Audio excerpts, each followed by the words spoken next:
بسم اللہ الرحمن الرحیم۔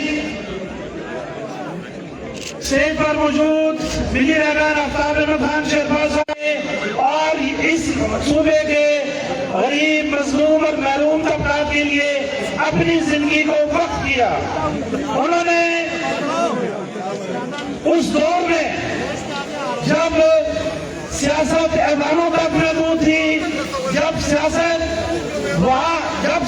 اشرافیہ کے ڈرائنگ رومز تک اور محلات تک مشہور تھی، انہوں نے اپنی جدوجہد کے ذریعے اس سیاست کو ان ایوانوں سے، ان اشرافیہ کے محلات سے نکال کر ایک غریب اور متوسط طبقے کی دہلیز تک پہنچایا اور یہ باور کروایا کہ جب تک اس ملک کے متوسط طبقے کو، غریب کو، مظلوم کو جب تک اس سسٹم کے اندر شریک نہیں کیا جاتا، اس وقت تک نہ جمہوریت آگے بڑھ سکتی ہے اور نہ ہی یہ ملک آگے کی طرف بڑھ سکتا ہے۔ آفتاب احمد خان شیرپور صاحب نے ان کی اس جدوجہد کو بڑی بہادری کے ساتھ، دلیری کے ساتھ اور بڑے نڈر طریقے سے آگے بڑھایا۔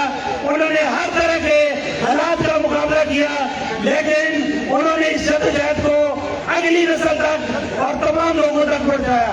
آج 50 سال گزرنے کے بعد بھی وہ نظریہ، وہ فلسفہ، وہ فکر و فلسفہ جو ہے وہ انشاءاللہ موجود ہے اور اس کے چاہنے والے اور اس کی حفاظت کرنے والے موجود ہیں۔ انشاءاللہ اس فکر و فلسفے کے چاہنے والوں کی جو اور اس کی حفاظت کرنے والے آپ کو اس صوبے کے اور انشاءاللہ اس ایوانوں تک اس کی بھرپور جو ہے وہ گونج نظر آئے گی۔ میں آخر میں ایک نعرہ لگانا چاہوں گا، آپ لوگوں نے اس کا بھرپور جواب دینا ہے۔ زندہ ہے، زندہ ہے، زندہ ہے، زندہ ہے، زندہ ہے۔